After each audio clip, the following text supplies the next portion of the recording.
It is a hidden horror of an already harrowing period. At St Vincent's Hospital in Westchester, the pandemic drove some people away, quiet corridors that filled instead with tales of isolation and grief. Specialists at the sharp end of the crisis have begun calling it the silent pandemic, as those with mental health and addiction issues become increasingly disconnected and unable to cope. 28-year-old Eric Bender used to come here 5 days a week for treatment. Things were looking up. Eric was a drug user for 10 years, and he had been sober for the last year. He was looking for a job. We felt he had turned the corner, and then COVID came, and he isolated in his apartment all by himself. He couldn't see the counsellor he valued so much in person anymore. It was just calls. After self-isolating, he started to spiral. He had his birthday on April 9th, and on May 5th, he passed away from a drug overdose.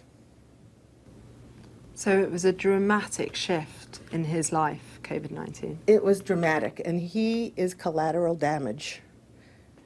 If the pandemic hadn't come, Eric would be alive.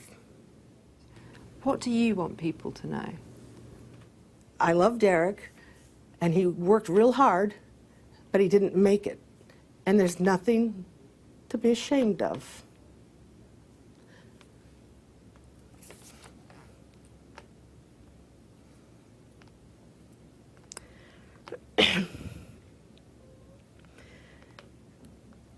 In fact, we're rather proud that he did work so hard. He died after taking cocaine laced with fentanyl, a synthetic opioid. His mother firmly believes he didn't intend to die, but like so many, his physical and emotional tolerance was tested. Lots of our patients are experiencing grief and loss unexpectedly that they didn't anticipate experiencing coming into March. Loss of a job, loss of a family member, loss of sense of purpose and identity. We've just seen more severe illness and a spike of it. And then we've also not been able to see patients in person. Group interaction is considered a key part of getting better, but that is still not an option. When COVID came, all of a sudden people who were used to reconnecting with peers and people and socializing again were all of a sudden forced into isolation. And that was the hardest part. So many people got sad, they got depressed. Their best friend all of a sudden was their drug of choice. We saw a lot of people returning to use, struggling with relapse, and ultimately overdoses, just skyrocketing.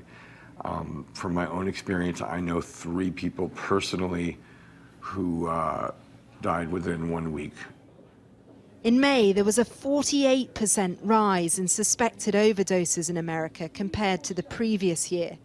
And here has been a sharp increase in new people needing mental health support. Their doors are open, they want people to come, and they're finding new ways to treat them. But there is no quick fix, and months, maybe years of struggle ahead. Cordelia Lynch, Sky News, Harrison, New York.